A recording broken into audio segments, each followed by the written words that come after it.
Hi guys, how's everyone doing? Ozzy? There you go. I thought it was my end. I couldn't hear you. No, I was just being silly. It's man, I love that teaser. I love that trailer. That whole bar scene. So I wanted to watch it to the end before I jump back here on my own stream. Um, but it's lovely to have you. How you been today? No worries. Good. I'm just. It's like TGI Friday. I'm happy to chat and see so much action, especially after the drama. None of that was fun. Right. I know you. I mean, look, I like the fact that you have been consistently bringing that up. Let's have some meta discussion. When we talk about the situation, of the drama unfolding and about other watch channels, but let's also talk about watches. And I understand that. Um,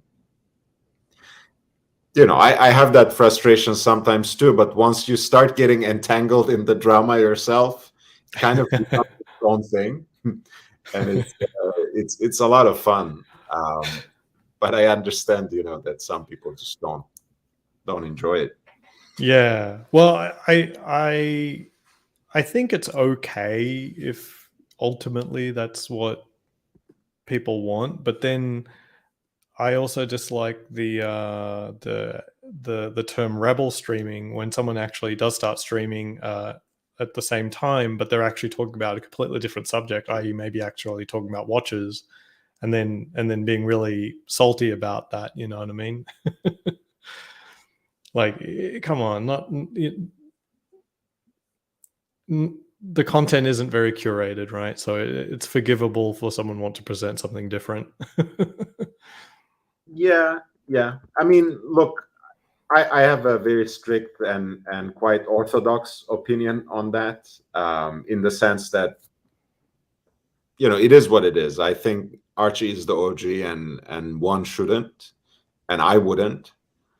Um, but again, I get your position. But yeah, I also don't stream. I have something lined up, for example, like a short narration, like maybe like a 10-minute thing at most on the Royal Oak, the 50th, which we can talk about a little now. But I didn't want to run it during Tim's show because, even if I kind of interrupt and take two people, for a 10-minute thing that I at any rate create for later distribution and circulation, whatever. So I try to respect, because these people help me grow my channel. But I understand what you mean. Mm-hmm.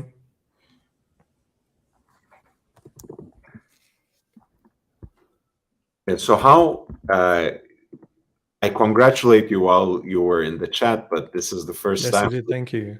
face to face. Congratulations, the baby arrived. Yeah, thank you. Yeah, very happy.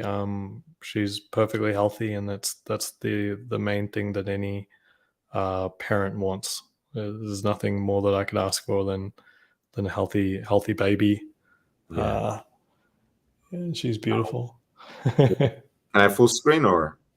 Yeah, go ahead. Ah, so precious. Yeah. So yeah, thank you for the congratulations from everyone. Man, is this your first Friday as the father of two children? No, so she was born on Thursday last week. So last Friday would have been it, but we were still in the hospital. I guess wasn't much fun yet. she's 8 days old. Yeah, yeah. Yesterday was the 1 week birthday, and had lunch with my friend who happens to be an AD. I'm gonna refer to them as that from now on because honestly, they are a friend at this point. Like, we go to each other's things and so forth. So much of my time is not spent talking about Rolex with them. What I try to do to help with that is if we're not meeting in the boutique, I won't talk the Rolex stuff. Very good. I mean, you could have made them a godparent or something while you're at it. I'm sure Archie would have had his fun with that if that happened. It's true.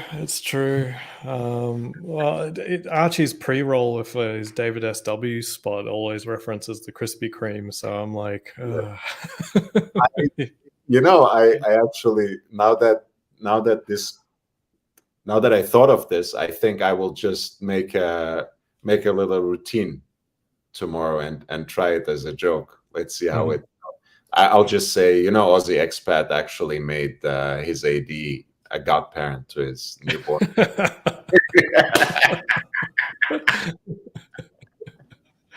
Yeah, she's getting blessed next week. Let's do this.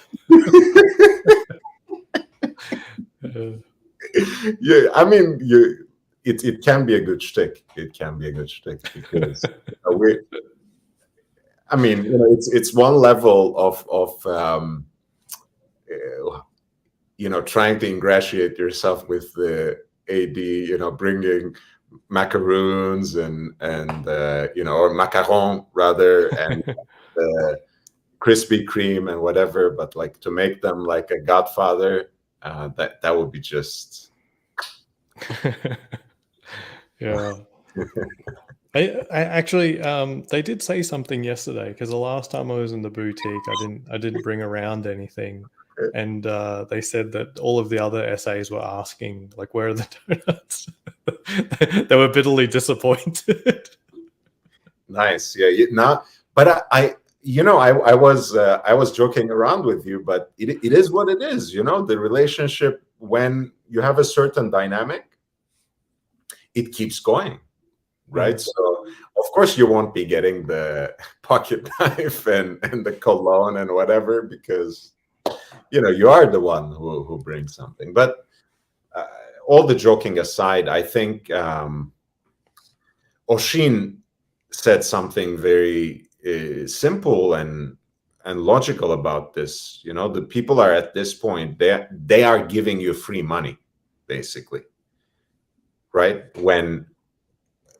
Again, I think the whole dynamic is absurd, but when an AD calls you to purchase a Rolex model at the retail price, they're essentially giving you free money. Whether you want to get rid of that watch anytime soon, that's another matter. You want to buy that watch in the secondary market, it costs so much more. So it's not so bad to bring them on the occasion of receiving that watch something of a gift, like a bottle of scotch or of wine, or a nice box of chocolates, a special kind of dessert, who knows. Yeah. I mean, I think it's pretty common for on the occasion. I do it every time I go in, something small, something shareable, whether it's like a fruit basket or something like that. All right, now we have another item. This is so great. Macaron, Krispy Kreme, fruit basket. What else did you bring? Yeah. It's like, it could be, it depends. It's up to you. Like, you have fun. Like, if you don't enjoy doing that, then you don't do that. Like, I've been told by other people that stuff probably doesn't help. I have no idea. I wouldn't do it if I didn't enjoy doing it. So, hey, my neighbor brought over a box of Krispy Kremes the day before yesterday, and I'm on a diet. But I still said thank you. For me, I like, for example, cooking for people. I like hosting people. I also get like a kind of vicarious pleasure from seeing other people eat. I've made a batch of Aussie meat pies, and I have taken that to the shop. Okay. So I had a few left over, and it's kind of unique. Like, not everyone gets in America to see what an Aussie meat pie is like. So it's normal stuff. For me anyway, like if it's not normal for you, don't do it. But yeah, otherwise I don't think too much of, I don't know. I don't want to attach a label to it, but yeah, it's not unusual.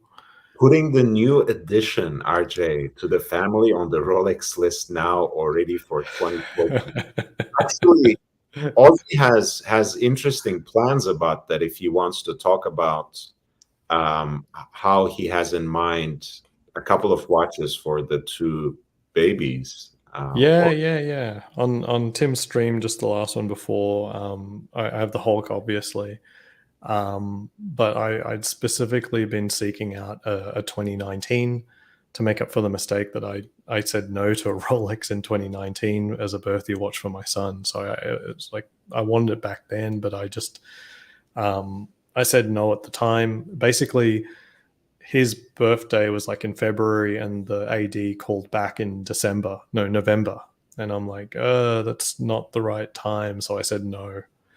And so I ended up never getting a Submariner, and then eventually I decided, like, no, I really should get it. And so I started looking for a 2019 Hulk. It got discontinued. For me, actually, it being discontinued was, and the price went friggin' through the roof. But to me, I'd rather pay an inflated price for a discontinued watch than a speculative price for one that's still in production. I don't know about you. In general, I'm a little less price sensitive, and I'm more interested in stability, as in, like, I'm less likely to lose money on a discontinued watch long term than one that, who knows where the price settles down and where things go and stuff like that. You're absolutely right. I mean, look, 10 years or even 5 years before, 5 years ago, I made some mistakes in the sense that I could have gone for a good deal rather than looking for a steal, which is what I did. Mm-hmm. And that got me certain watches at incredibly low prices, but it also made me miss out of so many deals where, like you said, if I took a few more risks, it would have paid off, and minimally it would have retained in value all these watches that I didn't get because I was trying to haggle it down in an unreasonable manner. But yeah, nowadays I completely agree with you. I think that's the right way of going about it. I'm always a big advocate of sitting down first and being very patient and really figuring out how much you want to spend. So once you establish your ceiling, I think after that, like you said, stability is much more important than worrying about $500 here, $1,500 there, $2K over yonder. It doesn't matter all that much if you actually want a watch, if you actually are buying something to wear. Yeah. And since I was sort of in the market to get a 2019, I figured that I may as well, like, if I'm paying a premium over retail, basically, I may as well pay all the premium over it, and like just not settle at all, because I already had a black sub at the time. It would have been silly to get another black sub from the 11 series. So the Hulk just made a lot of sense, and has to make a lot of sense because that's a lot of premium. After discontinuation, it got very, very expensive, and all of us, yeah. And thankfully, I don't regret that, because now it's overtaken the Pepsi, and it looks like a solid piece long term.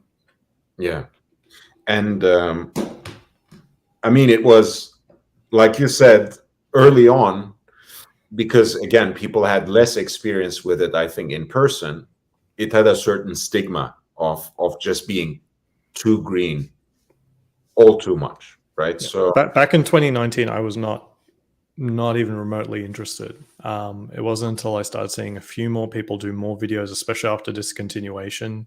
A few more people had it. A few more people had it on video, and I realized that it probably was a lot more subtle and a lot much more tasteful than Rolex's photos and most people's photos and retail videos. Because as who was talking? Ocean spoke about it today about how most watches are taken. Their photos, they're inside like a massive light box with 1,000 lumens shining on the watch, and in that condition, the Hulk looks I not to mean, everyone's taste that at that that has, green level.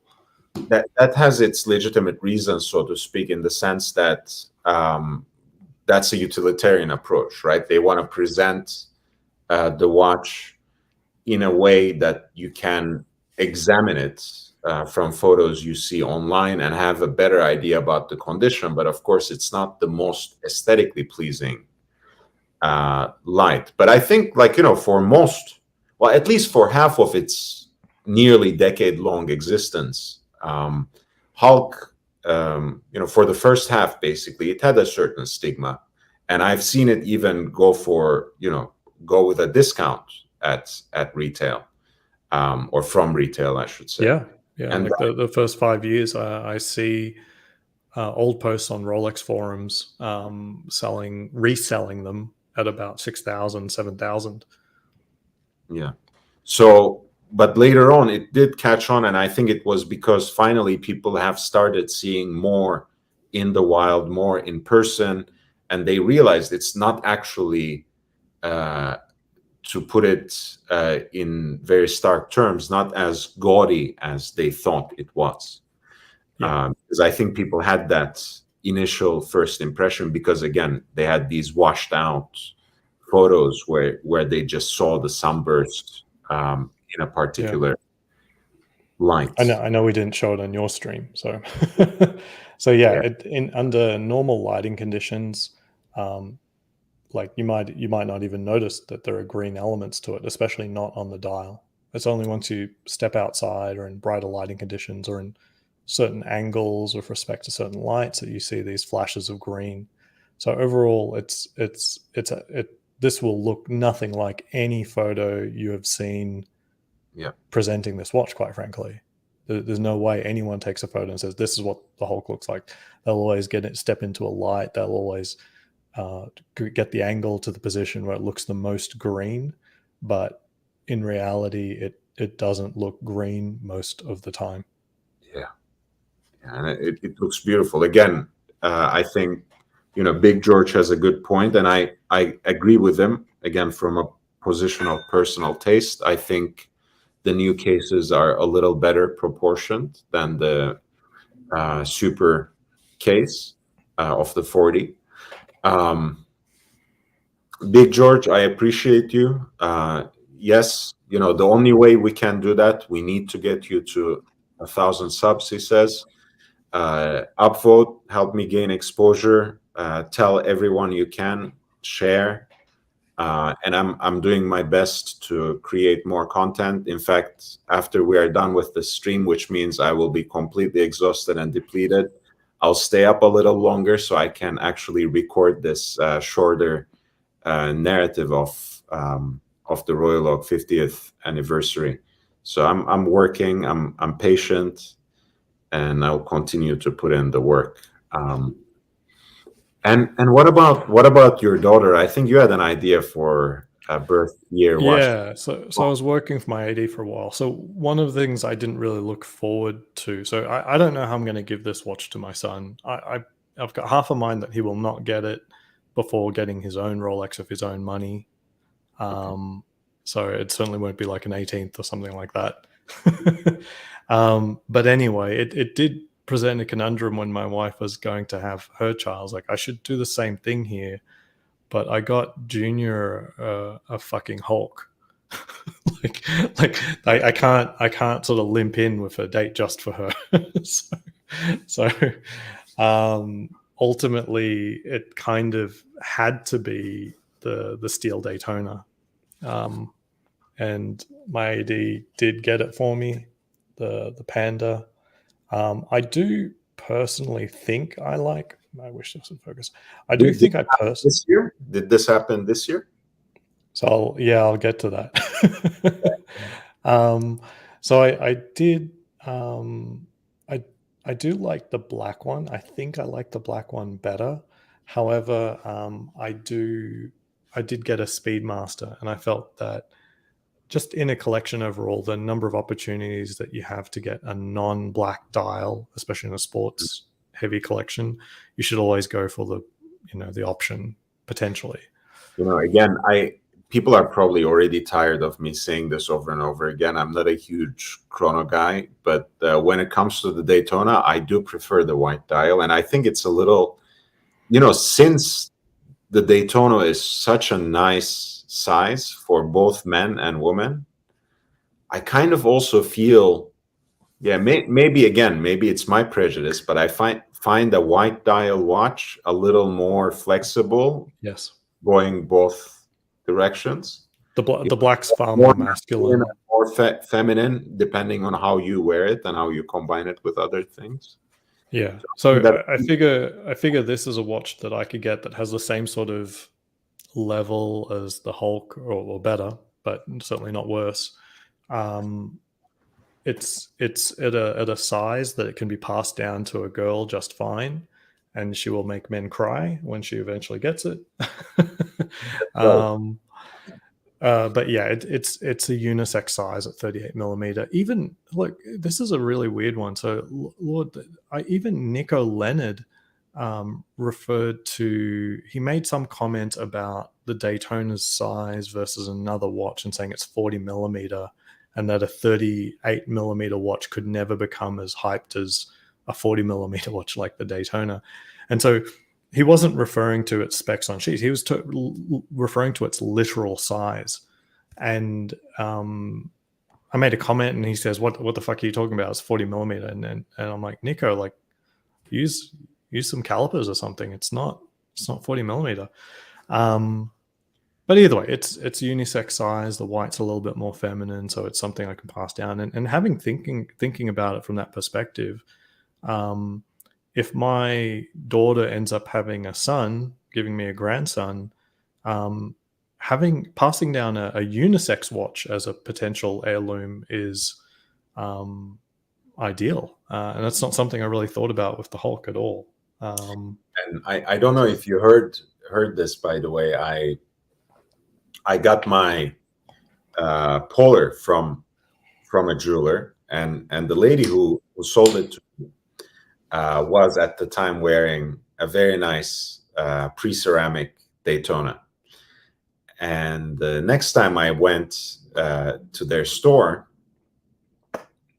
I saw that she wasn't wearing her Daytona. In fact, she wasn't wearing any watches. And I asked, if you don't mind, what happened? You were wearing that nice Daytona, and she says, well, my husband took it off my wrist and sold it to someone. Oh my gosh. But before, before that whole craze completely took off, especially after the ceramic came out, of course, it just went in a completely different direction. I used to see it all the time, especially, as you go west in Los Angeles, the way people show off their wealth certainly changes and becomes more obvious and more in your face. So I used to see a lot of ladies wearing a Daytona at that time. But after the craze took off, people either started safe queening them or just getting rid of them because they couldn't really wear them around with the same sort of nonchalance, so to speak. Mm-hmm. So how I got it, so I ended up in the similar situation with the Submariner back in late 2018. There's almost no window in this year. We're only we're only in the first half of this year for my baby, so the amount of delivery time window to actually get a true birth year watch is actually very small. Long story short, I got the Daytona on the day after Christmas, and I didn't say no. With the pending price increase being offered, I wasn't going to make that mistake again, that it's not technically 2022. Right. I wasn't going to make that mistake. This story I remember actually. Yeah, sorry, I kind of lost up. No, But no, I think I mixed it up because I know that you're waiting for something for your wife for this year, right? Yeah. I still hope that I can either get her a OP36 turquoise or the Palm Datejust, the Palm Dial Datejust. But the more I've researched the turquoise OP, like now that they discontinued OP41, I know some people have been more free to talk about it. Like some people have said that some ADs have only seen 1 or 0 of these watches for the entire production run. So there was really no list at any point. They arrived and then they never got any more ever again. Yeah, it's so I think the turquoise, even the 36, which is still in the catalog, is probably doesn't exist, even though it's still there.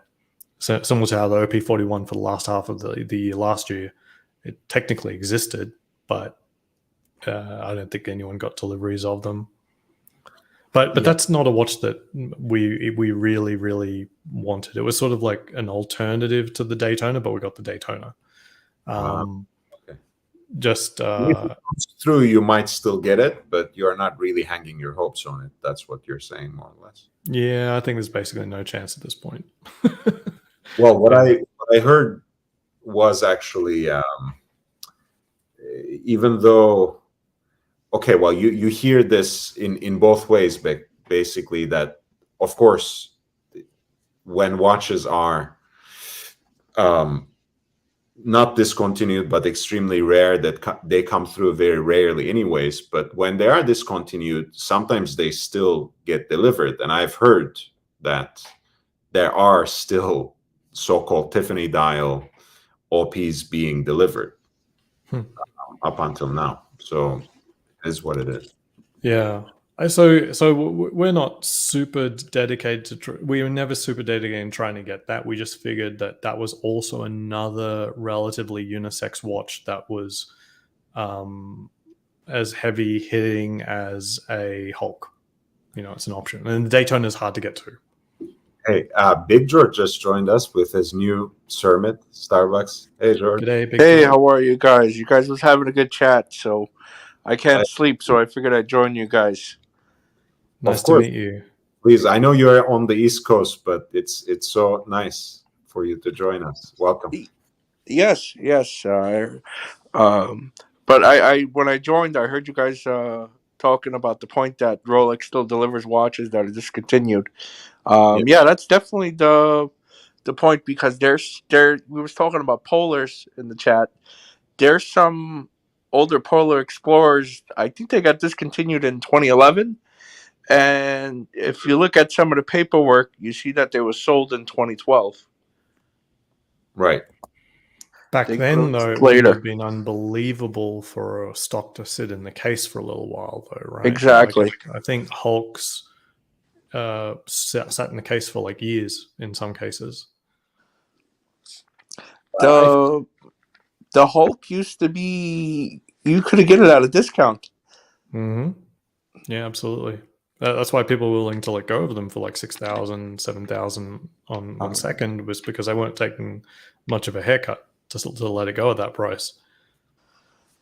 I remember my friend, he was good in AD, and he could get one out the door for $6,300. I remember he was begging us, go there, go buy the watch. It's a brand new Rolex. Like, nah, it's hard to buy. You know, it's a lot of money. Truly. I mean, it's always, I think, for the longest time, Rolex has been a lot of money. It just now exploded out of all proportion and recognition. But yeah, I think it was, not even for less desirable models. I think all around, it was just easier to find a lot of watches in stock. I was just showing Tim a picture behind the scenes. Let's see if I can dig it up here. This is me stepping into the Tiffany's at Beverly Hills in the April of 2017. And this is what I had found in the box at the time. Let's see if I can download this here. Shouldn't take too long for me. You're in Las Vegas, right? That's right, Big George. Yeah, and I'm in Los Angeles.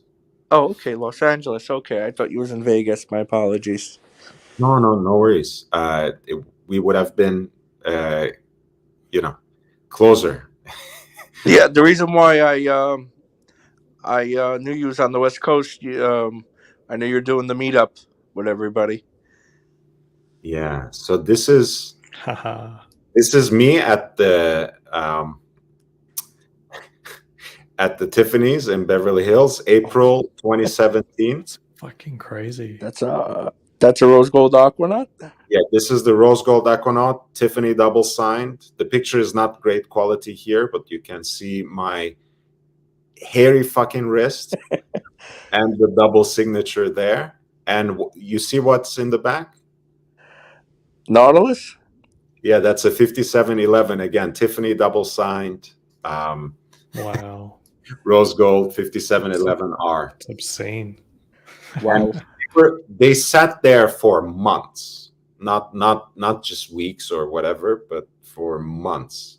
And you could actually get the steel aquanauts still at the time with relative ease. I mean, at Tiffany's again, you could wait a couple of months and they would get it for you.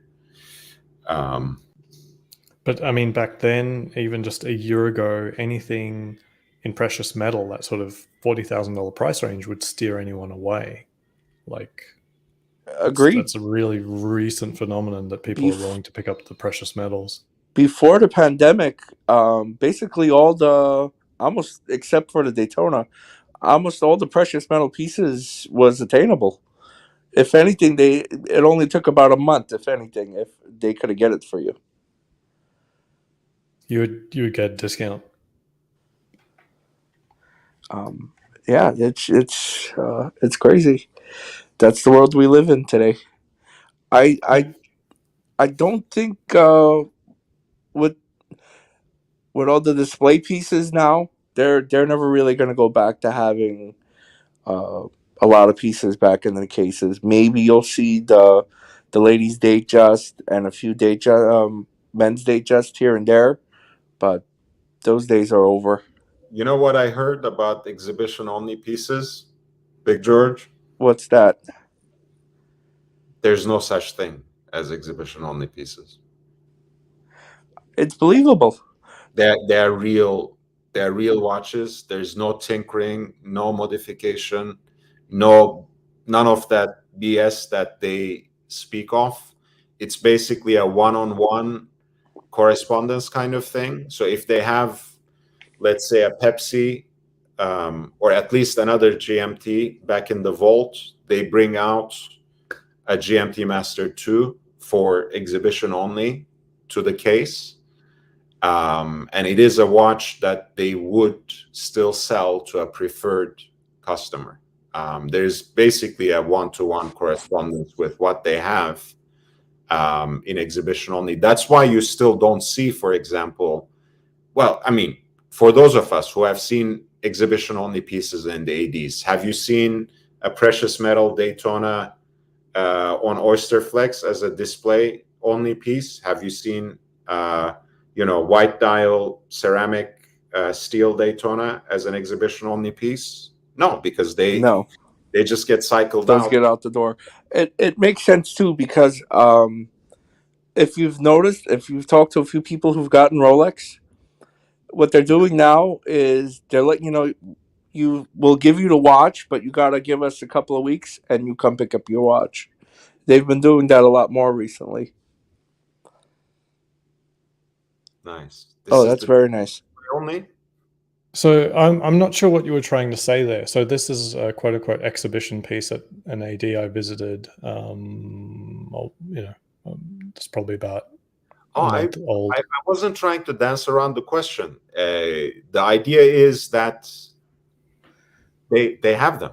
Those are not exhibition only pieces. They Yeah, can. So I agree with you. So I do. Yeah. if you see the hand, so there are dummy exhibition pieces at 1010, 28 of the second, and so forth. But this one here is clearly not at 1010, 28. And so to me, this thing has a movement as best as I know. And I asked that AD, it's not my typical, I was out of town. I asked that AD, it's like, these actually have movements. And she flat out denied it. She said, no, these are dummies and no movements in there.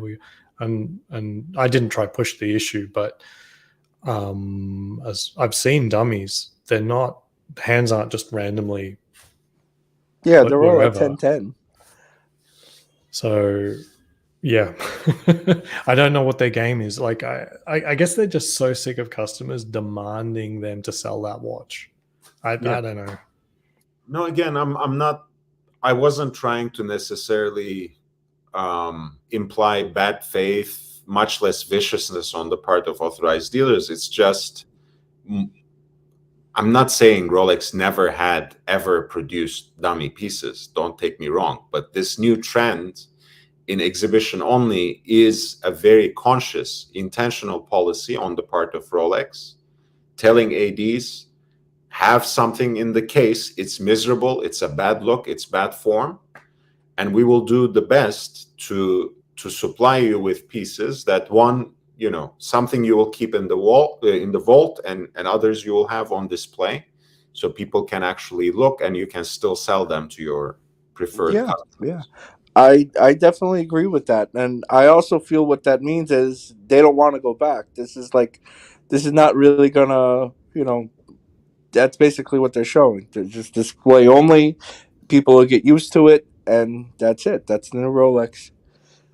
So I just wanted to comment on, like, so these are, as best as we can tell, these are real watches, and so you have to wonder, like, why are they selecting these watches to put out on exhibition? So there's a Batman. Okay, you don't have a Pepsi out there. It's it's maybe they're doing their best. Like, this the easiest one for them to put out for the GMT Master Collection. Yacht Master, okay. Explorer, okay. Milgauss, okay. And then this is a blue Skydwell. I don't think it's coming through. So blue steel Skydwell. I'm like, whoa, why are you putting this one out? Doesn't this need to go out to like one of your special clients or something like that? So I'm bewildered as to what they're selecting to go into that cabinet as a piece for everyone to get their mitts on and take pictures of. Well, like that's the what chocolate it goes. dial. That's what I was trying to explain earlier, because I know a few people already who got their watches, but they had to wait a few weeks extra. Like Rolex will tell you, you're getting your watch, and we just decided to give it to you. Just give us 2 weeks. And I think that's what they want to hold the watches on display for a little bit till they get another one in, and then give you the watch. It's a bit weird to me. I mean, each time I've collected a Rolex, it's come in the coffin, or now the cardboard coffin, and as best as I can tell, it's like the first hands that have been laid on it in country. I don't know. I don't know what the buying experience would look like if it was coming out of the. I guess they put it in like the Rolex box. I guess. Is that right? It's so alien to me to get you go to the AD and they have the Rolex box and open it up. No, I go to the AD and it comes out of a coffin. It's I mean, it depends. They have all the brands have their kind of, hey, Big Meech, what's going on? Oh, poor. Big Meech has some babies too. So cute, huh?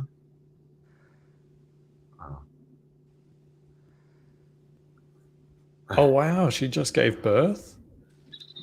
Wow. They are far more coordinated than my daughter, I can tell you. Ratings poison. We had the audience halved right away. Meech, can you do a wrist roll as well while you show that? ran him away. I'm sorry, Meech. Please come back when you Meech come back. Please come back when you're done with the lamps. Yeah, Patek collectors used to look at some point for like double sealed, etc. That there's this whole shtick that some gray market dealers have about stickered or partially stickered Rolex. As someone who likes wearing watches I buy, even if I consider some of them as quasi investment, I could care less about this stuff. But I remember when I went to a Patek AD in Koreatown around the same time, they actually brought out an Aquanaut from the vault that was on that god awful steel bracelet they have for those, and it was kind of in a plastic shipping case, plastic with kind of what do you call it, like foam packaging inside. Mhm. And they had a separate pack and the boxes and everything to go with it somewhere else. So Yeah, I guess, and I've seen other people do their Rolex watch purchasing experience. The first time they see the watch, it's in a proper Rolex box, and I guess with that, there's no stickers on it left. It's not coming out of the coffin. It could have been lifted from the exhibition case into that box, and there's really no issue. But as I said, every Rolex I've had, I've seen it in the coffin. First. some people buy their Rolex and they have it shipped out to a different state to save the tax too. So they're not even at the ADs are still doing that. Yeah, still Yeah. able to do that. Yeah. The other aspect of the box and the coffin reminded me of something as well. I don't quite remember. Yeah. Anyway, basically, yeah. There's different. I don't know. I think the reason I don't get it in a box is not because I demand to see it in the coffin. It's because it's just easier for the SA. Like prepping the watch and the box and all that kind of stuff is sort of like, can we just do that after you've already paid? And if you don't care, we'll just put it on your wrist. So it's more of an ease thing, I think. And also, some customers may care. I'll let you know one thing. When I got my Daytona, it was a bit weird. They let me take it out of the store unworn. right, stickered. Yeah, and I didn't ask for that. And I resized it and took all the stickers off myself. But I think there's just so many customers who get to that piece and they fully intend on just safe queening it. And I'm told by the other SAs in the store that I'm the only person who's wearing that watch that they give out, the Panda. Yeah, they knew you wasn't a flipper. That's probably why too. Yeah. I mean, every customer that's getting a steel Daytona, I think they're pretty well vetted customers. But the reality is that these customers are still not necessarily intending for that to be a piece that they wear. Yeah, and that's okay, as long as they're not flipping it. Oh, I think if we understand by well vetted, both people like you who are preferred and who have been loyal customers, or who have been chosen for one reason or another, but the other kinds of well vetted buyers are basically gray market dealers who have backdoor deals with certain.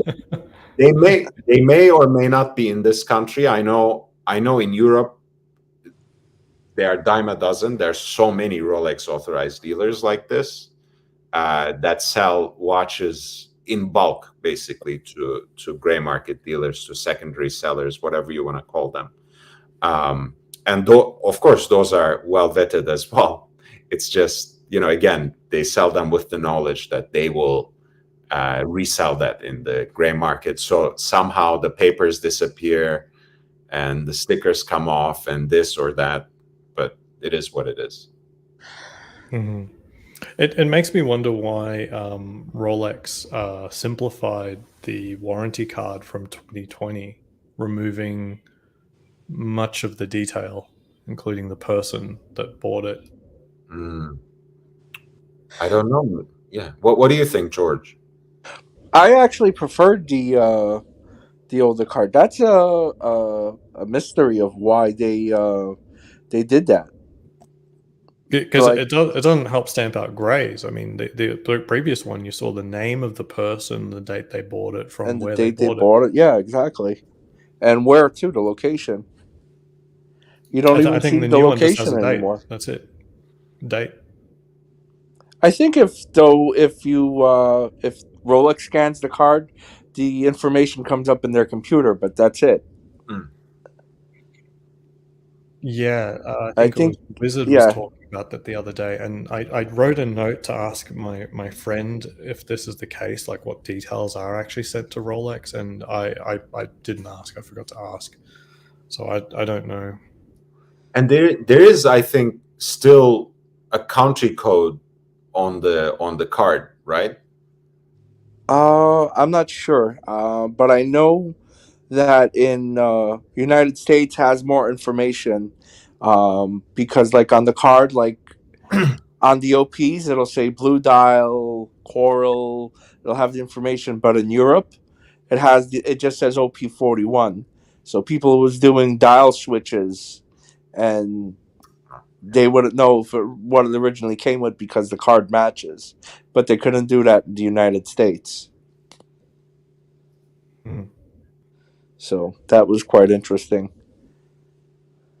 Yeah, but OC's highlighted a lot of the details. The ADs are getting a lot of pressure, and for whatever reason, the pressure seems to be working about getting more watches to more people and new buyers. So I certainly get that. Like if someone wants a date, just as far as I know, you can get it. Yeah, it seems to be that a little bit more watches are starting to come out, and yeah, like you said, rumor is Rolex wants to give more watches to first time buyers. I was told specifically I can't buy more than 6 a year. I think that's a good ceiling, good limit to have. ABC, Yeah, I can't even get one and six. welcome to the channel, ABC. How are you doing? Hello, gentlemen. Yeah, I'm doing okay. How are you guys doing? We're Good, doing good, ABC. Nice to talk to you.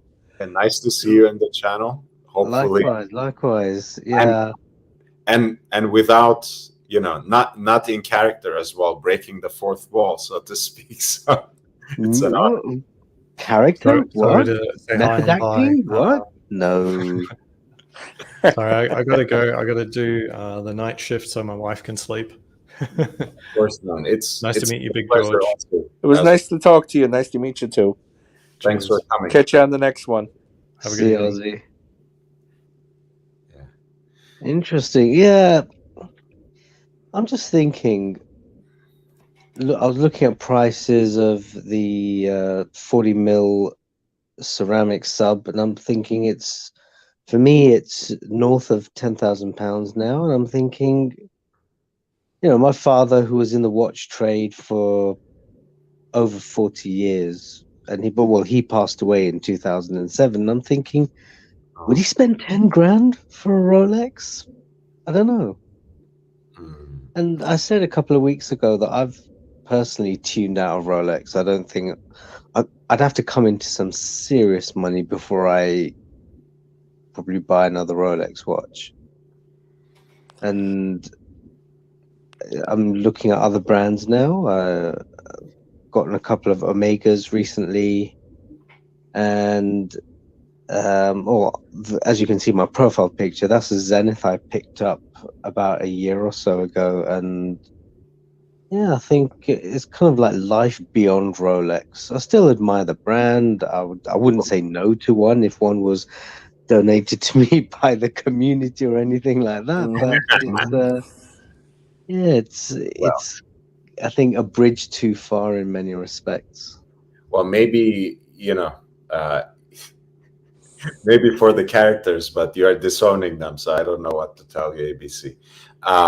The community might feel obliged to give you certain gifts. But what I was going to say, yeah, for me, look, I mean, it's as absurd as any other sort of brand royalty. You know, God knows why certain people prefer Pepsi over Coke or vice versa.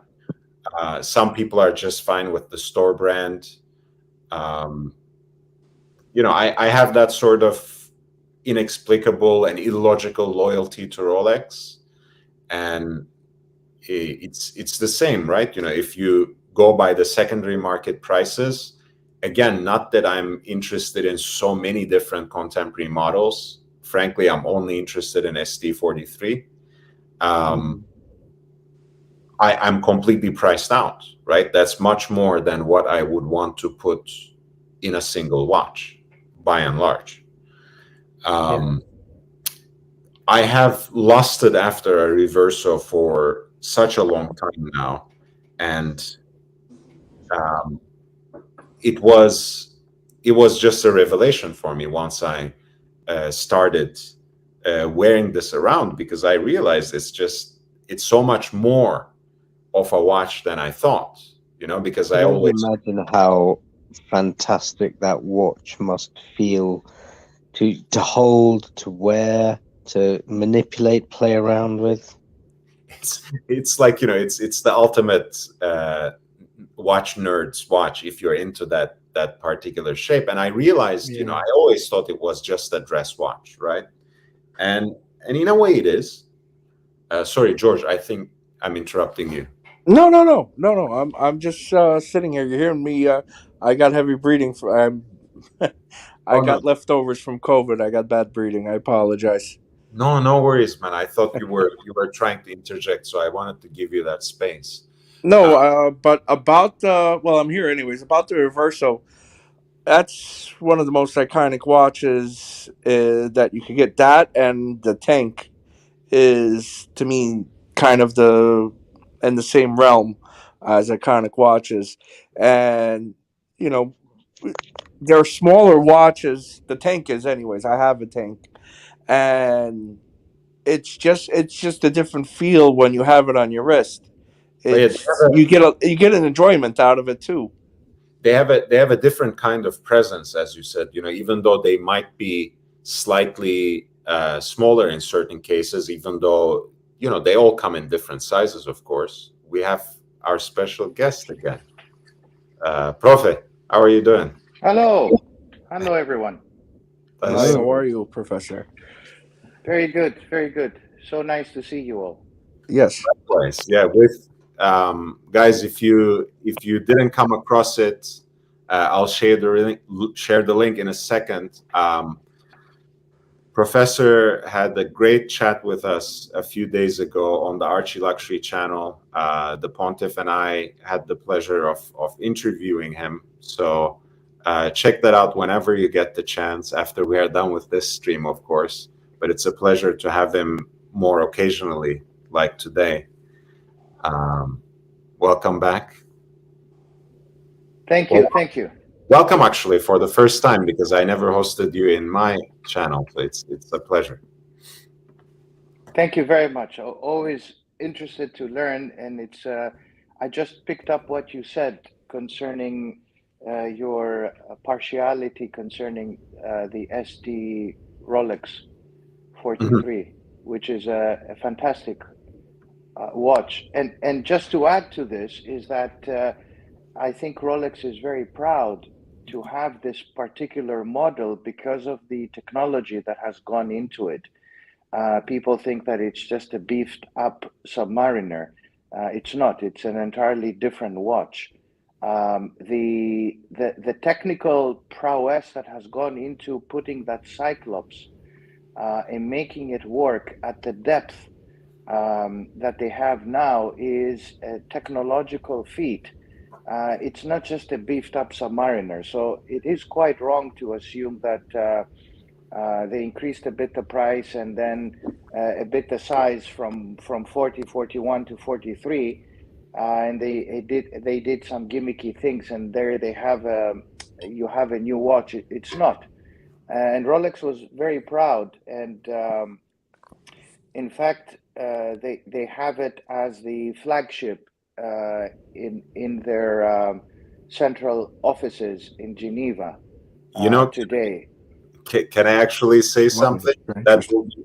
that will be a little counterintuitive, perhaps, but to even add another layer to what you're saying, Professor, considering that ST43 was introduced in 2017 and the Submariner 41, the new case, being introduced in 2020, I would say, in fact, the Submariner now is the smaller version of the Sea Dweller rather than the other way around, because ultimately, I think they got the proportions right first with ST43, which they then implemented with the new 41 case. Yes, So, yes, absolutely. You're right, Lord. Absolutely. so that's my theory. In fact, rather than looking at the Sea Dweller as a bloated up, simply bigger version of the Submariner, when you look at the timeline, it's the opposite. Actually, they got the proportions right with the Sea Dweller, which they then translated into a smaller size with the Submariner 41. Yeah, absolutely. I think one of the things that is annoying me about Rolex now is that any man and his dog is now saying, "Oh, Pepsi, Pepsi." It's one of the first things to say: Pepsi, Batman, Daytona, Panda. I'm thinking, you don't even know what these watches are. You don't know kind of the history behind them. You don't even appreciate anything about the movements of these watches, and it's the first thing you want because you see whatever celebrities brandishing them. Yes, definitely, ABC.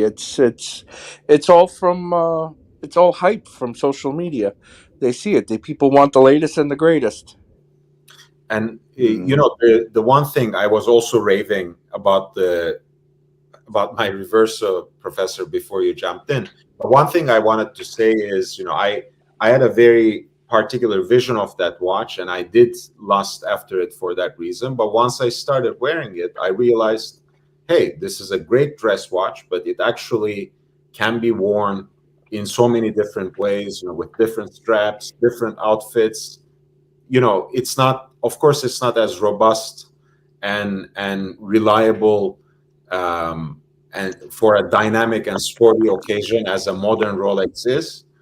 But for a lot of occasions in one's everyday life, it works. So as ABC was saying, once you start trying out different things, branching out to other brands, there's so much value out there. When it comes to reversos, for example, like an ultra thin in precious metal, I have seen recently a white gold ultra thin reverso go for under $7,000 on eBay. Wow. It's insane. You can't find a dress watch like that, much less a Rolex like that at this point. And I know, again, it's an acquired taste, but once you start experimenting with things, once you start trying things on in the real world and living with them, the horological world is an immense ocean. I think the Reverso, it's it's a very charming watch. It's got a great story. It's got history. It checks a lot of boxes. It really is a great watch. Absolutely. It's I just wanted to go back and I'll say something about the JJ as a brand, Jaeger, Le Cult.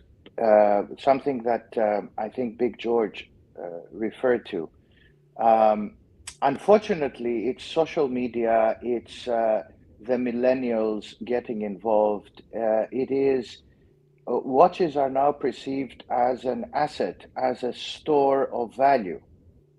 Whether we like it or not, we have transgressed this age of watches as a collectible item like carpets and vases and antiques into watches as a store of value.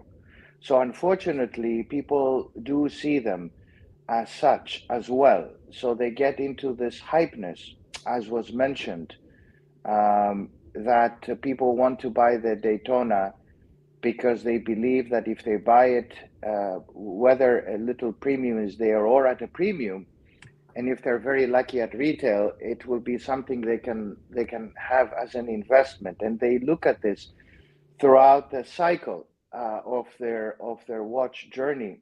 I had a friend last year who visited me, and he was quite cocky, and he was showing me on his phone the watches that he has purchased and the actual price as if it's a stock.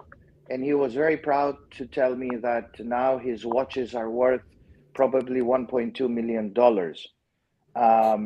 He knows nothing about these watches. He has no respect of the watches he has. But he said, I have this, I have that. And he showed me the Chrono 24 curve, this line graph. And he said to me, this is the store of value I have. So unfortunately, they're mixing, all these things with their idea of an asset. And I watch today, certain brands have this premium in our minds, and it will unfortunately or fortunately continue. Unfortunately, because as collectors, we have to go these difficulties to acquire good pieces at affordable prices. The second thing about JJ is a wonderful brand, and I'm very happy to see them getting out of this Reverso lockup. And I think AP has a bit of that as well. The design was so great for AP of Gérald Genta that I think he rejuvenated AP. And today AP is really founded on the basis of this fantastic watch designer, Gérald Genta.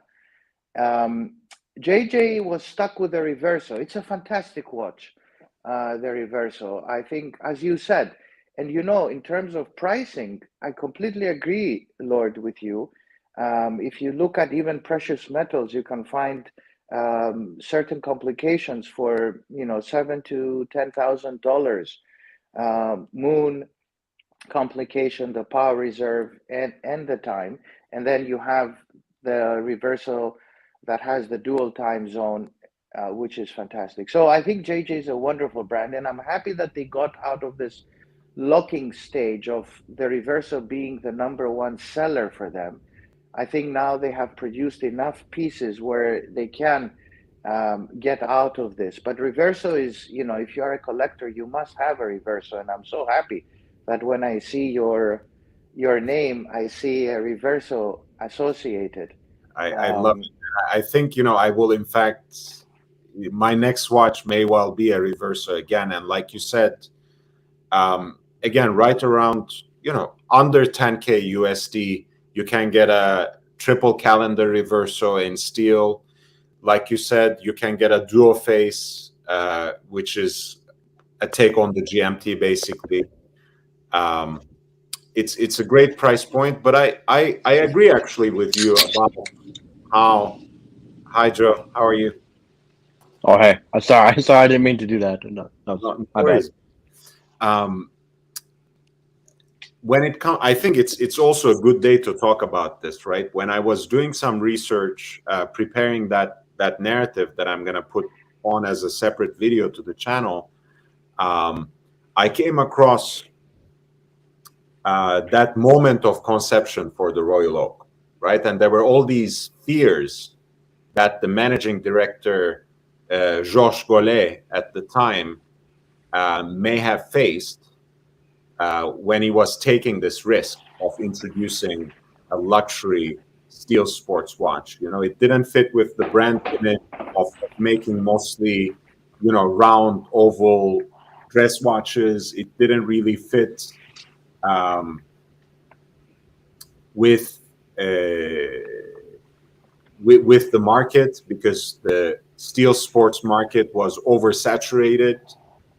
In a way, it already had its icons in Rolex Submariner, Omega Seamaster, and even Jaeger-LeCoultre Polaris at the time was more of an icon than this newfound idea, of course. So for them, it worked to be a one watch company. But if anything, among all those challenges they faced, the quartz crisis was about to arrive and hit in a big time in 1972, right at the time of the introduction.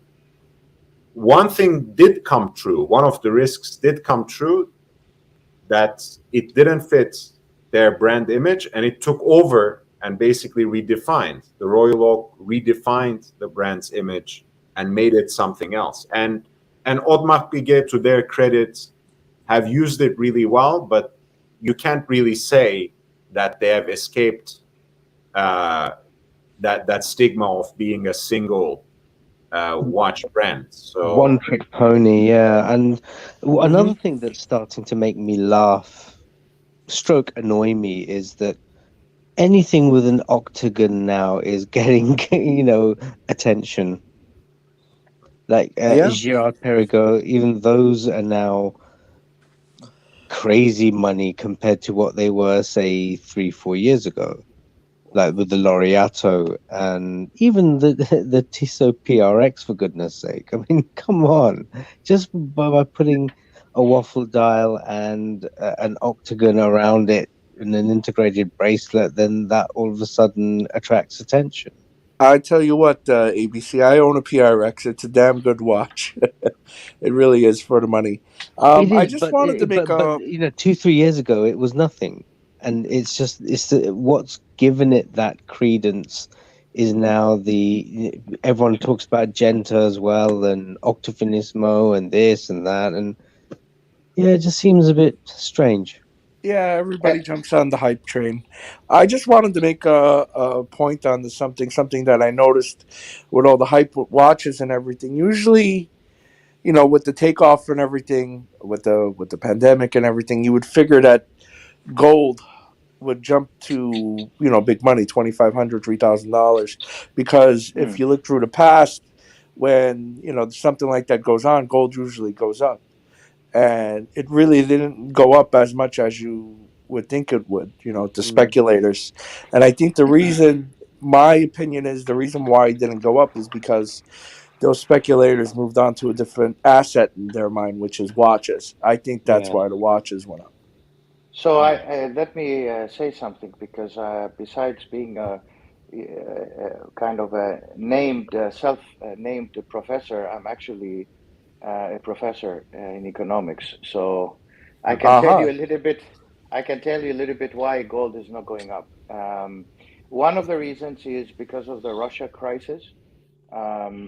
Russia is one of the largest holders of gold reserves, gold bullion. And the market is quite concerned that they will at some point, because of the crisis, release it. So there is a bit of a downward pressure. I agree with you. Absolutely. It should have gone up, especially as we go through this inflation era. Secondly, gold was not and is not really an inflation hedge. I think it's a myth. I'm not trying to say that you're wrong. It's just that it has been there for a very long time. This myth that it's a store of value and let's, buy gold when there is high inflation.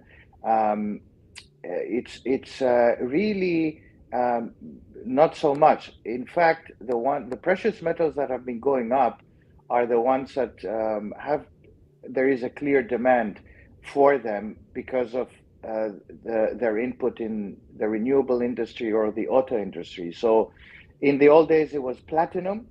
So platinum was higher than gold, if you remember, back in the 2000s, early 2000s. And then catalytic converters started using palladium. So palladium shoot up. So palladium today is like crazy high. And there is a huge disconnect between palladium and platinum. Platinum is Still a very precious metal, but it doesn't command the same price.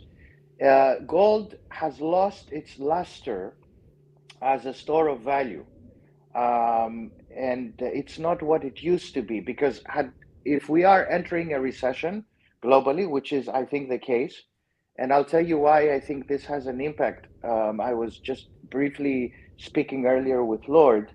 You will see a little bit of a modest price effect on watches. And so I think that as we're entering a global recession, gold is not going to go sky high as we think it should, because of the reasons: Russia, store of value issues, and it's not really an inflation hedge, because remember, people do not buy the bullion, they buy the paper. And there isn't, paper is not, paper is paper, right? It's as good as every other piece of paper. So yes, the ordinary person would think that gold should be at 2,300, but it's kind of stuck between 1,900 and this, 2,000, and it doesn't seem to be breaking with all the badness. We have war. Such interesting. Did we lose the professor? I hope not. It's a very interesting topic. Yeah, and someone who can actually talk about it in an authoritative way. Oh, I think he's back. We lost you for Sorry, a little. I got disconnected. And then I'll finish with this by saying that what I'm seeing is that there is in the gray market, but also I got this from some of my very good contacts in Switzerland. They are seeing some pressure lifted on the demand side in watches, both at the retail side and the wholesale side. And I think that I was just walking around my neighborhood where I am here, and there is a watch guy. He's a gray market watch guy, not my favorite. I just look at his prices, and the prices have gone down. Not significantly, then they have gone down. And the reason for that, I think it's mainly, guys, because of liquidity. For the last 11 years, we have been very fortunate to benefit from the craziness in public equity, stock markets going up, a lot of money going around. People made money here and there. And as a result, as you said, ABC and Big George, people said, what do I do with all this money? Then you had YouTube, and you have all these ridiculous people. I just find it very ridiculous when I see people carrying boxes and boxes of watches and diamond and crested watches, and they wear them and they say, I'm this person, and look at my house, my car, my plane, and my watches. I mean, I find this conspicuous consumption, which I don't think it's representative, at least of me, and I think of Lord. I don't know. I don't want to speak on your behalf, Lord, but you seem to be a very modest, down-to-earth person, and I think our participants are the same. But I think liquidity is a big factor. People don't know what to do with all this money, so they buy things and watches. And I think now it's beginning to slow down. It's not going to go back to, the retail level, but people are beginning to say, they said to me in Switzerland that, look, we are noticing a slowdown. And I think the slowdown also, I don't want to be forgetful. There is a story that we miss because we are in Europe and the US, or Australia if we ask the pontiff. But in Asia, they're still in a lockdown. And the Chinese market is a very big player for all of them. And in Watches and Wonders, there were no Chinese. There were no Chinese retailers, wholesalers, big guys, small guys, no Chinese people, because you have a 40-day quarantine to go anywhere, and people don't travel. And you know what's going on in Shanghai. And that's a big market. And one of the reasons why Rolex didn't announce the big splash, there was a conservative announcement, typical of Rolex, but everybody was expecting, Yachtmaster this, Yachtmaster that, and 41Ks for the GMT and all of that. I think it has to do really with the Asia market. The Asia market is not ready. They're not there, and they wanted to capture that market because I think it's 50% of the story of all the big guys. And so they left it for next year, the year after, until they recover. So as the Chinese market, the Chinese economy is not doing great. Everybody else is beginning to worry, are we going to go in a recession and all of that? I think the watch market is being impacted. I don't think they will go back to levels of retail prices, but there will be this shaving off 10, 15, 20%. And I think it's normal. It's like any other stock, right? If you buy a stock and it rallies, in one day or 2 or 3 days, 20, 30%, I mean, there is bound to be some profit taking. It's normal. So I think it's very healthy what we're seeing. But of course, there is so much pent up demand that eventually people who are left off are going to go back and say, "Oh, I want this coveted, crazy Daytona. I want to get a crazy Pepsi, and I, unfortunately, I look at people's watches and wrists, and the young ones are all buying the Pepsi and the Batmans and the Batgirls and all of that, and they don't. I agree with you. I think you said it, Big George. People who buy these watches don't appreciate them as much. But it is this day and age we're in. Unfortunately, people want immediate gratification, satisfaction. They want to show it to people. This is not the age of appreciation. But that's what I see right now in the market. Sorry for taking long. No worries. No. We was on the edge of our seats when you lost connection. Yeah, and I think it was ABC who made that point about people knowing less and less about the history of watches and being more and more caught up in the hype of the present. I'll give you an example. One more example, Lord. I think before I forget this, one part of this downturn might be also the lull about this part of the year. It's that time of the year where we are already far away from the holiday season. People haven't yet all received their tax refunds in the US. The Muslim world has the Ramadan, which now has a considerable part, if not necessarily a major or biggest part in the watch market. Like you said, we still have the pandemic raging, and not everyone can travel internationally and buy these watches with the same ease. So I'm not in any way saying that there's no downturn. I think some of the more hyped up pieces are going to come down a little bit and stabilize at lower prices. Nevertheless, I think it's some part of it is part of the cycle of the year. And as we come into the summer and later into the holiday season, certain pieces might start picking up again, ever so slightly at least. But sorry for interrupting, Professor. Go ahead. No, absolutely. I agree. I think we are discounting a lot the Asia market, the Chinese market, Lord, because it does play, especially for the precious metals watches, a big part. I was back in October in Geneva, and I went to a boutique of a brand. I don't want to say which brand. And I sat there and I looked around. It's a very expensive brand. It's one of the top three. I'll give you that. And I was talking to the head. There is the CEO of the boutique, and I said to him, "This is very interesting. How often do you see this? Because there was, as you said, there was one Arab family, and there were four Chinese families, and they all came in families. It wasn't one Chinese and one Arab. It was a whole family." And he said to me, "Well, typical it's for us is to get the whole floor filled with Asians, and they buy a minimum $500,000 worth of watches in one go. So if they cannot travel, and I think these were from Hong Kong, they were not from mainland China. This is a big market, and if that market is locked up and cannot really travel, you have a big part which is absent.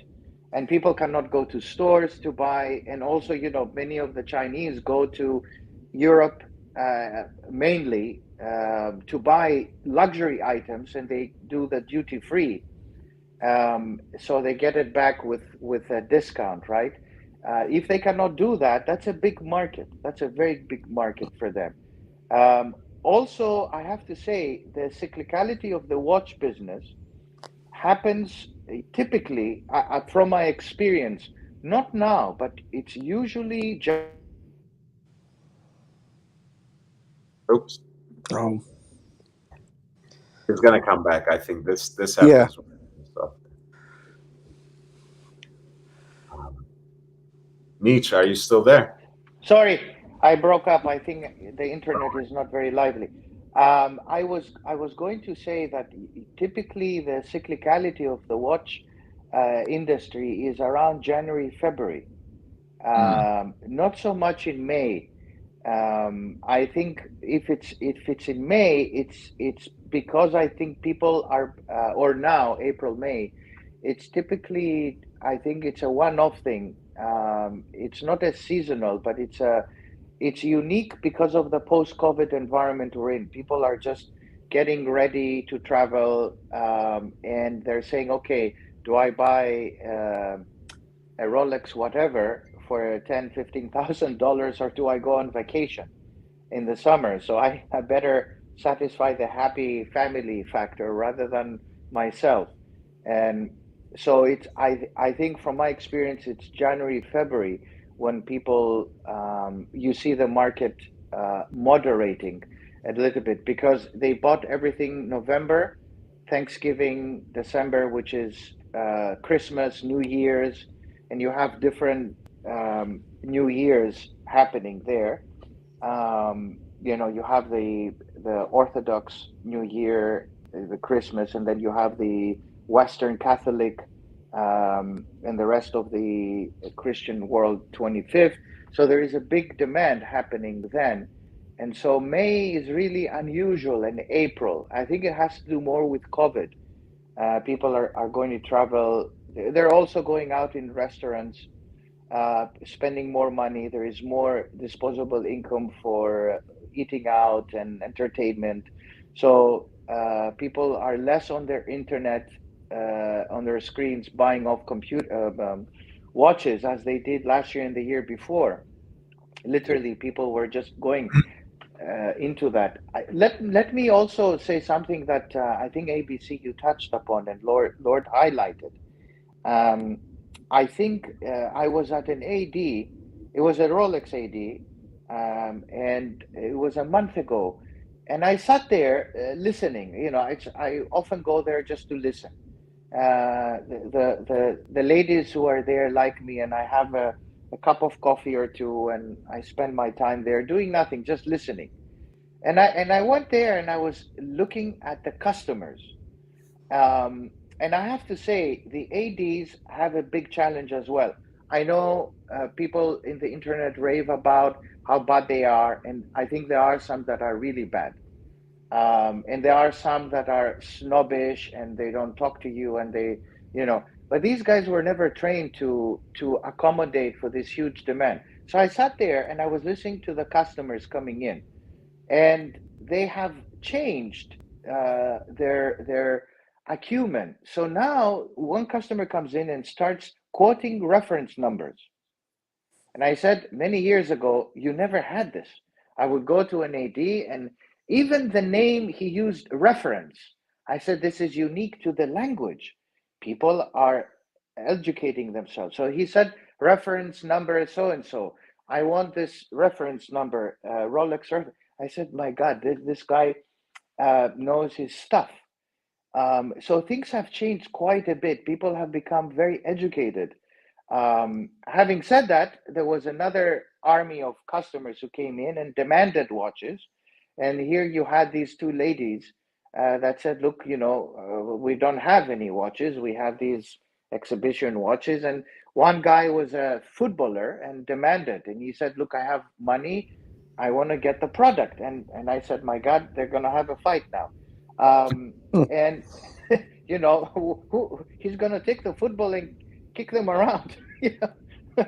And so, these are young ladies, and it's not representative of all, but remember, these are people who are in the retail business. They get a bit educated in watches, and now they're being told, listen, you need to control these mad people who are coming in demanding watches, and we don't have any watches. And even this idea of a list, is completely un-Rolex like. I mean, Rolex doesn't have a list. I mean, you don't go and put your name down. And I mean, these are gimmicky things that often ADs come up with to push back the customer. I mean, it's not nice, but they don't know what to do because they have so many people.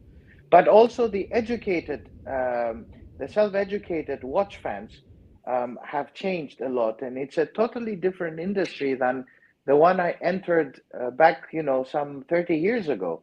Trying to see what's going on. Aussie expat confirms in the chat, ADs have told me people do get very angry when they're told the exhibitions aren't for sale. Well, actually, I have to tell you, yes, they tell them that they're not for sale, although they are for sale, but they're not for sale for you and me, right? At some point, and I'll tell you how I know. Yeah, Lord was saying that earlier. Yeah, I'll tell you how you can get to know this. So if you travel or you go to a shop, you go to your AD and you see exhibition only, just take a picture and go back again 3 weeks later, and see if the same watch is there. It's not, right? They're selling the watch and they're putting another watch there. What happened to the exhibition only watch that you saw 3 weeks before? It's gone, right? But they do sell them. They're not empty watches inside. I mean, there is a functioning watch inside.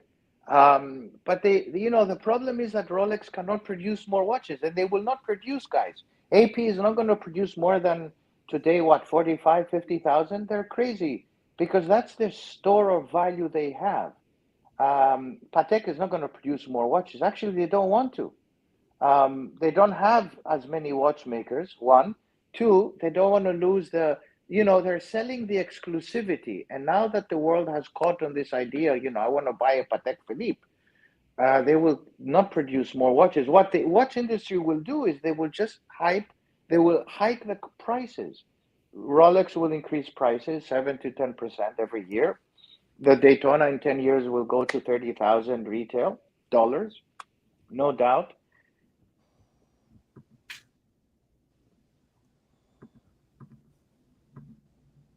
Oh, You'll come back. yeah.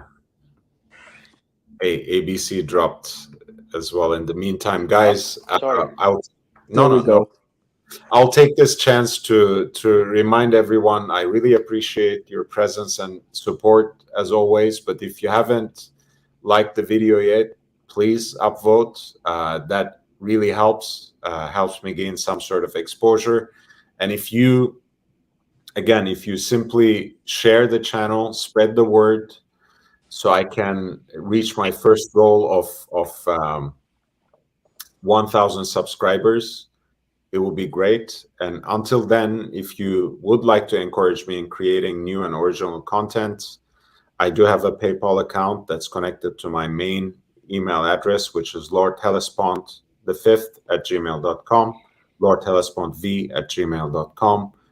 I really appreciate it. If you have any questions, if you want me to look into the history of a brand or the particular story of a model, or if you want me to review your collection, again, send me an email there with a modest contribution, and I will make you a personalized video.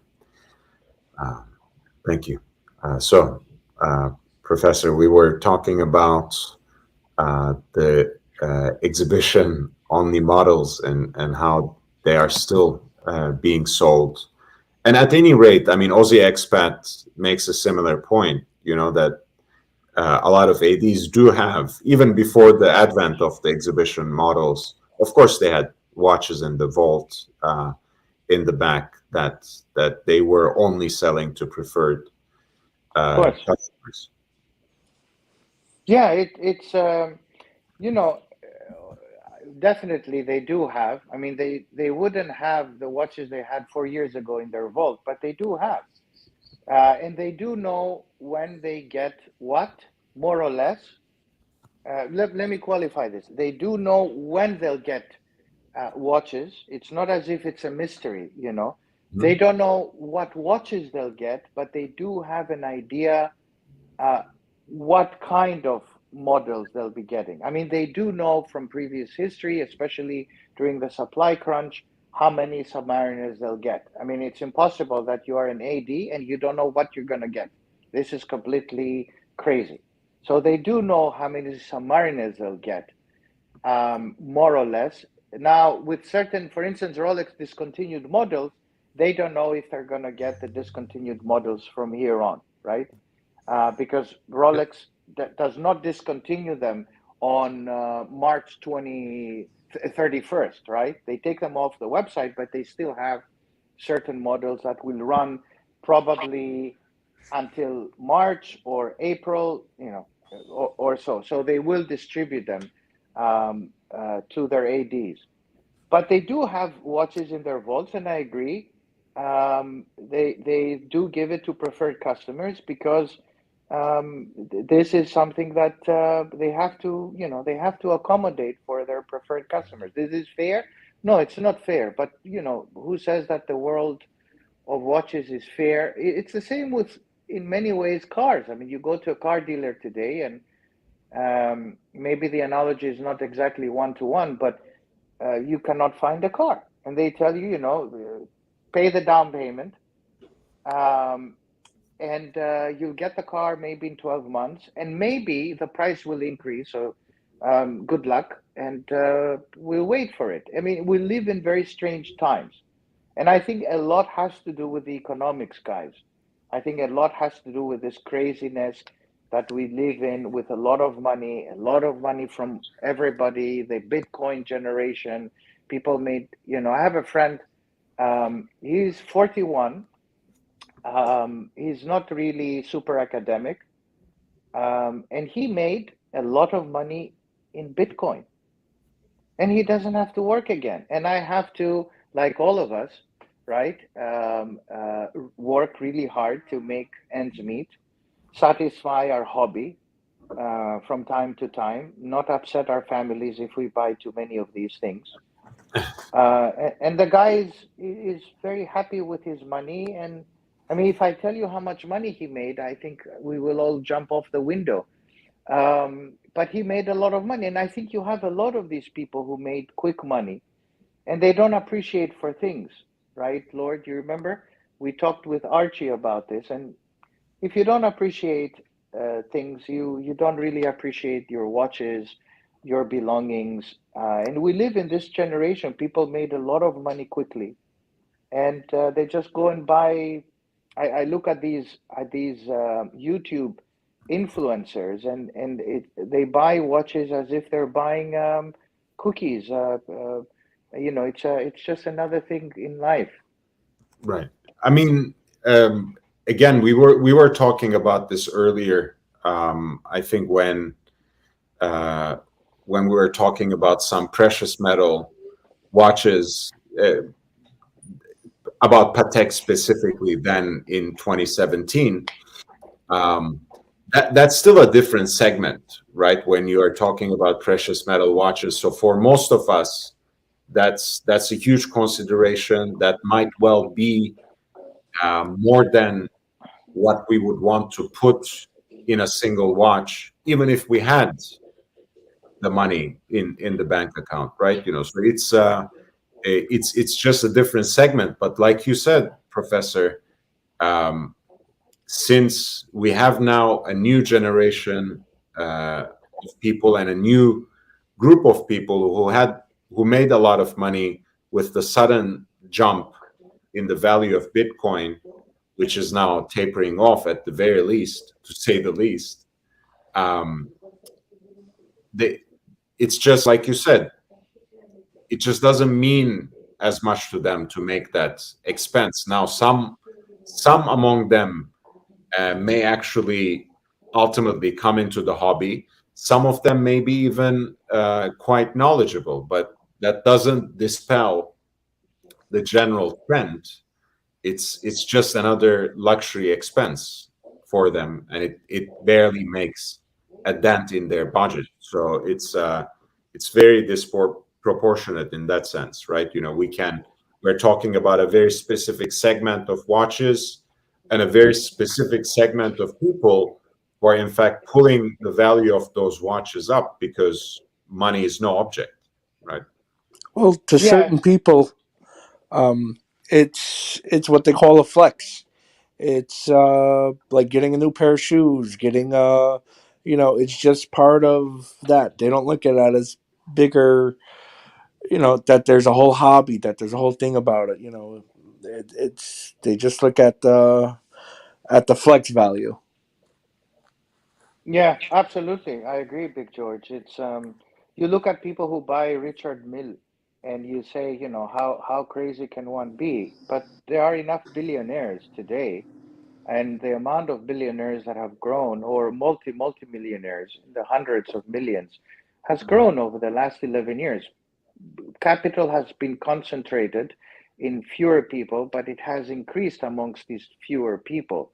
And it's nothing to do with people like Jeff Bezos. Jeff Bezos doesn't really wear a very expensive watch. I mean, for the amount of wealth he has, but it's the segment of the 200, 300, 400 million dollar people who want to splurge, and they go and buy an RM, which I find to be a ridiculous watch, to be honest. I mean, it's a ridiculous watch for people who want to be ridiculous. And there is nothing to it. I mean, they made the billionaires list in terms of revenues in 2021 RM. So now they have a revenue of 1 billion. But they charge people obscene amounts and they do this flashy watches and all of that. But people buy crazy stuff in life. I mean, they buy planes and helicopters, and they need to show their ostentatiousness in certain ways. And I think this kind of conspicuous consumption was never really something that the likes of Patek wanted to demonstrate. But who would have known that hip hop artists in the U.S. would be quoting Patek Philippe in their songs, and eventually they'll be the most popular brand amongst artists. Yeah. Yes, agreed. And I think that's to your point. I think that's why Patek Philippe discontinued the 5711 because, like as Terry Stern said, he didn't want to be known as the Nautilus brand. Yes, I'll tell you this story just to confirm what you guys said. This friend of mine who made money in Bitcoin, he asked me, "Oh, which watch should I get?" So he had a very nice green Milgauss. I said, "Well, you have a nice Milgauss, the green glass one with a NATO strap." I said, "Keep it. It's very nice." He said, "Well, I had this for a long time." I said, "Well, your dad gave it to you. Well, it's nice." He said, "No, no, I want something else." So what would it be? I said, "Is money a concern?" He said, "No, money is not a concern." Oh, I said, "Of course, you're a big guy. You don't talk to us, little people here." He said, "So tell me, John, um, I said, "Okay." I said, "You should, if you want to go crazy and pay the gray market price, you should get 5711." I said, "Okay." He said, "Okay, which one?" I said, "Go and get the green 5711. Don't go for the blue. That's for the ordinary people. You are Mr. Bitcoin." He went and got the green one for some crazy price. I don't think he paid less than 350, 400,000. I couldn't believe that he did that. And then he was wearing it, going to the beach. So obviously, he doesn't appreciate watches, right? I looked at him and I said, this is a vulgar way of showing your money. I kind of love that though, the fact that he just wore green dial Nautilus. Yeah, at the beach. It's just very nonchalant. That's a flex right there. Exactly. I mean, look, again, there are so many different ways people flex their wealth, and among all those things, wearing a Nautilus of whatever kind to the beach is not the worst. Let's put it like this. I'll tell you what, I've seen the 5711 green on somebody's wrist, and I literally, that green dial, it really literally stuck out to me like half a block away. You really see it on site. It's really a beautiful watch. It really is. But yeah, to go on the beach and daily it, that's kind of that really is a flex. Nautilus is not necessarily one of my favorite pieces of design, but obviously, I mean, that's a very desirable watch. 5711, it's gonna come. A new reference is gonna come eventually. I think they might perhaps do the principled thing and wait until 2026, right? Their 50th anniversary, perhaps, for a new reference. Or they might not. I don't know, but it is gonna come back, I think, under a new guise for sure. It's not. They're not gonna kill off that golden goose. No. Maybe next year, because I've Watch Advisor did a great interview with Terry Stern. I don't know if anybody's seen it, and he said that the 2023 watches are basically done already. What he's planning for 2024 already. Yeah, I'm not gonna make any friends with this statement, I think, and nothing personal against Mr. Stern either. But I find most interviews with CEOs of watch brands, big or small, extremely boring and not in any way insightful. So unless I'm really obsessed with the brand and really obsessed with whatever little piece of information I might glean from it, I'm very uninterested. So I have to watch that Watch Advisor interview, unfortunately. I would agree with you on that, because I do watch other CEOs and a few interviews, and I find myself either half falling asleep or skipping to the end. This one was interesting because he goes over a lot of topics about the brand. Talks about you seen the new one, the one that I think it's 5326, the new Patek Philippe that came out with it's the black one Calatrava. with the The texture. Calatrava. Yeah, the Calatrava. He talks about that, how he designed it with him and his sons. It was pretty interesting. Yeah, it's a story. It's an interesting story. They need to sell a story, and I think Patek has it. This family, you pass it on to the next generation and all that stuff. I think absolutely, I agree with you, Lord, and I agree with you, Big George. Yeah, he has a good personality. He's good on the camera. Some CEOs they're not. Yeah, I Yeah, actually, it's not easy. Yeah. with what Aussie Expat is saying, I will just voice a slight disagreement. I think Benamias, the AP CEO, at least he's a personality, right? When I listen to him, he has a certain grating and combative, a little bit abrasive personality, but he has one. So that to me is already something of an appeal, because I can get entertained in one way or another.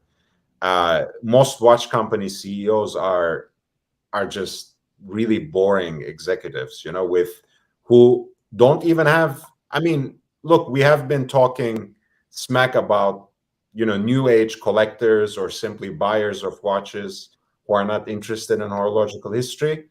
Well, as it happens, some of these CEOs themselves, they don't know much about horological history. They're just executives who fell into that particular job, and they don't know much. They're not very interested. They're not very enthusiastic.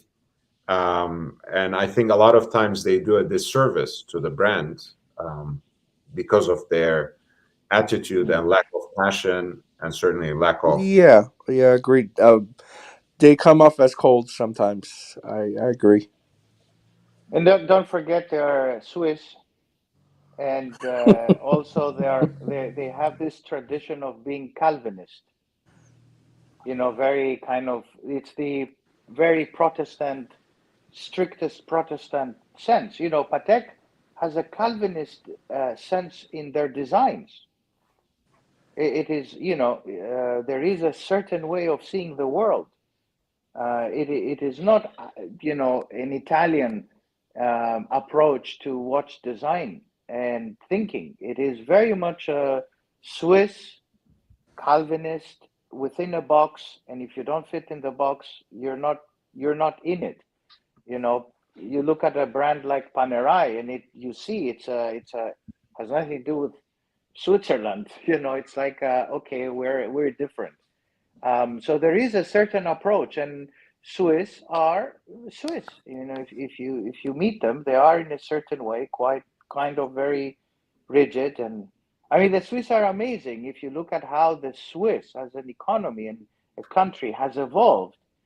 I mean, there were cow herders and sheep herders, right? I mean, they were up in the mountains with very little, and then they because of the evolution of their train connectivity, they became the center of what they are today. I mean, they make the best precision machines in the world, and of course, there are synergies between the watch industry and precision engineering. They have one of the best pharmaceutical industries in the world, and of course, they produce chocolate, but they don't produce any cocoa, right? It's like the Japanese steel industry. They don't have the raw metal, right? And it's the whole miracle about the Japanese economy post World War II. The same with Switzerland. I mean, they are amazing people, the Swiss, and of course the banking and finance and all of that. And in the old days, the secret banking, the secretive banking industry, until the U.S. Treasury got them all fined and lined up everybody who was a naughty boy in Switzerland, so they had to comply. But the Swiss are amazing. So, but there is a tradition of looking at the watch industry in this. You need to look at religion also, how they perceive religion, and how they fit that thinking into their watches. Well, I mean, Rolex, for instance, yeah. there are Go ahead. you're right. I mean, I think I'm not gonna completely deny the effects of certain traditions on people's daily approach and attitude. But when there are exceptions, I think it can be really exciting. For example, the auctioneer Aurel Bax, who's a Swiss German from Zurich, if I'm not mistaken. He, for example, I think I find him a very captivating personality. And of course, when he is actually doing an auction, it's a whole experience. But even when he is doing an interview or talking about his own collection and other watches, other brands, he always brings a very raw passion, but also years of hands-on experience and knowledge into the subject. And again, like you said, Professor, maybe that's more an exception than the rule. But yeah, I mean, they can, no matter how Swiss they are, they can do different things if they really want to. Because there are examples of like Aurel Bax Jean-Claude Biver is from Luxembourg originally, but he spent so much time in Switzerland by now, and Valet de Joux, he might as well be Swiss. So there are different ways, different energies that can be injected, I think, into that approach. It's 21st century, for God's sake. So we can do different things. No, for sure. I agree. Absolutely. There is, however, in these big brands, they have made certain bets and they stuck to them. AP, they stuck to them. Hublot, same. And I make the reference between Hublot and AP because for long there has been this dispute between Hublot and AP, whether one copied the other, and all of that. And I think that now is settled, this dispute. But they're kind of set, and even Rolex, the Oyster, the look, it's the same watch, and I think you can do certain things with watches, but they all kept their bet, and it paid off. Patek, with the Nautilus, was a wonderful bet, and one cannot deny that it really catapulted the brand to this high level. They don't want to admit, but Nautilus is the one that made them very popular in the hip hop community, and they're now a very sought after watch, impossible to get unless you know God himself. It is that it has in certain ways paid off. IWC with a big pilot and the other watches as well. Panerai with that. I mean, there are certain things that they can and cannot do, and many of them are stuck. Of course, the micro brands and the smaller brands are more interesting, Lord. I think that the smaller ones, the ones that we don't hear very often, are very fascinating brands to watch. I'm gonna use one thing that you reminded me of, that you basically taught me, and kind of speculate a little bit, because like you said, every brand, even beyond the ones that we just used as extreme examples, like Audemars Piguet with the Royal Oak, Jaeger-LeCoultre with the Reverso, as almost as an after effect of methods of industrial production, every brand basically has its mainstay design, which they interpret and reiterate in different ways. Rolex with the Oyster case, of course, right, which allows them to use that as a canvas for various different professional watches. And even Tudor, right? We criticize them a lot for having everything Black Bay, but at the end of the day, it's not that much different than the Oyster case. And at the end of the day, these big brands kind of depend on that model, because I'm sure it helps them to really increase their profit margins and mind the bottom line. So hence the excitement that we have about certain micro brands, because they can, with the limited number of watches they produce, be a little more adventurous, take certain risks, and configure their lines from scratch in a different way that doesn't depend on making tens of thousands, God forbid, a million watches like Rolex does. And that's the thing that distinguishes micro brands and the new independents from a lot of other contemporary watches, the big four in particular, but other brands as well.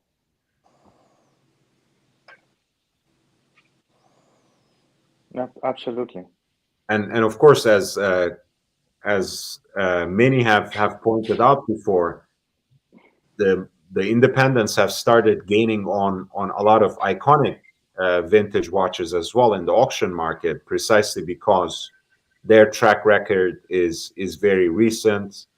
Their records and practices are more transparent, right? Chapek is a great example of this in terms of transparency, right? They are very hipster about it. Like, they have an entire list of, like, we get our crystals from here, our dials are made there, and then the movements are made there, and then some of them we get the ébauche from this manufacturer, and we assemble it and finish it according to our own standards, so on and so forth.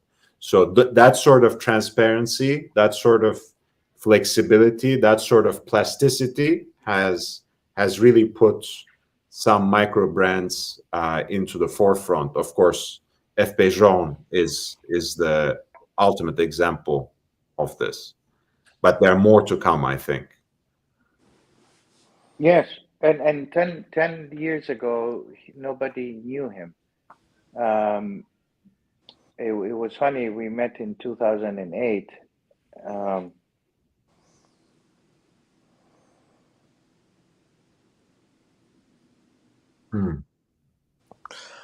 Sorry, I think we got frozen again. George. Yeah. Oh, yeah, he got froze. Sorry, I'm back again. Oh, okay. I was saying that yes, he was very interesting. I met him first in 2008, and he's a very interesting character and very much different than everybody else, and you could sense it. There was something in him that would make him what he is today, and I think you have a few like him, but people just don't know and they don't bother to go beyond the flamboyance of the big brands. The other thing is that people do not want to be unsafe. People like safety and stability. So why should they go to a micro brand, which they don't know? You only do it if you're wealthy, very wealthy, and it is a difficult sport and hobby. Our hobby, because you need a lot of money, so you prefer safety. And certainly I wouldn't advise people to just go off and do micro brands, because one day something will happen and they'll appreciate. But of course, some will do and most will not, because they prefer to buy a predictable, safe watch, and we all go after the same brands, more or less. But I do think, Lord, that what you gave the example of, the watch industry is not yet ready in Switzerland to be that transparent. They had difficulties coming up with this Swiss made. As you know, the Swiss made is a difficult thing to accomplish, because what exactly is Swiss made? Is it 50% of the watch? Is it 80% of the watch? Is all of it Swiss made? There was a big debate in Switzerland and in the Swiss industry, because there were certain brands that were not at all Swiss made, but they would put the sticker Swiss made, right? I don't want to say, but I'm sure if you do an internet check, you will see some of the rumors. But there was a popular brand that was often most of the parts, I would say 70% of the parts, were outside of Switzerland made, and then they were assembled in Switzerland. I'll give an example from basically the garment industry, so to speak.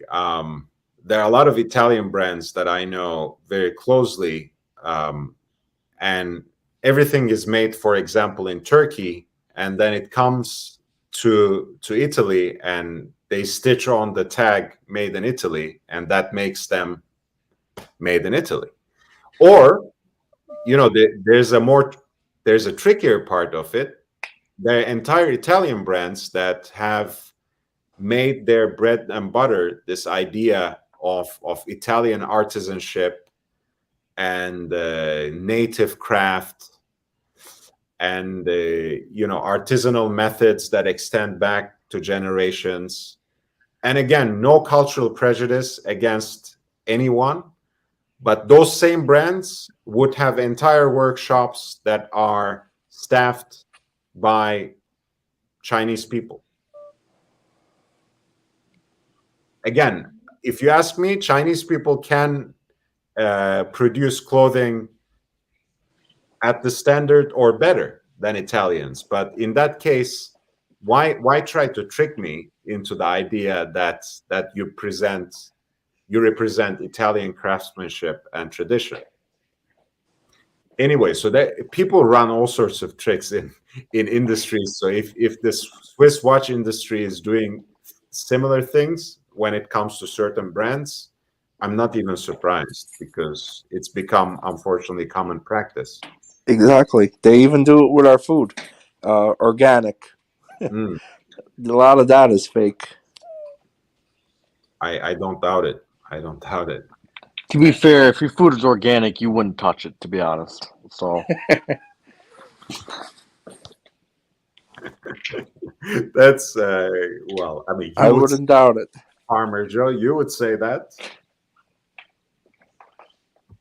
I mean, technically, yeah, that's a whole legitimate argument in itself. And yeah, I mean, but in short, yeah, I mean, if everything went organic, let's just say your food supply would be a lot worse than what it is right now, in a nutshell. I mean, I'm not gonna disagree with that. That would make an entirely different stream. Guys, Fries with Mayo just joined us, but unfortunately, we are at the end of this stream. I'm a little tired. I'm an old man, getting older every day. I'm getting there too. Welcome to the We're club, all Lord. getting there. And I also want to record this short narrative video on the Royal Oak 50th anniversary. Specifically, I wrote the entire narrative, so I'm going to go do that before I go to sleep. Thank you all for being here. Thank you all for joining the panel. Aussie Expat, Big George, El Professor, and of course, Farmer Joe, ABC, everyone else who dropped in the chat, who perhaps is just joining us now. Please, thank you. Just upvote. If you want to spread the word and help, that would be great. Please send the link to people who might enjoy the content. If you have been enjoying the content, and if you want to encourage me to create new, more original content, go out and shoot in Los Angeles as well. If you want to help me get some equipment, please consider a PayPal donation that's connected to my email address, lordhellespontv@gmail.com. I would really appreciate it. And with any questions, you can use the same email address. Any last words, Professor, Big George, Joe? I just want to say thank you for having me. It was a pleasure talking to everybody. Nice talking to the professor. Nice talking to Ozzy. I don't remember his name. Ozzy Expat, I think. Yeah, Expat. And Farmer Meach. Very nice talking to you. Likewise, thank you for having me. Yep, likewise. Well, thank you for dropping by. Thank you, guys. It's really my pleasure to talk with you. And with that, I will end. I'll see you all in the next one. Please upvote on your way out. Thank you. No problem. Take care.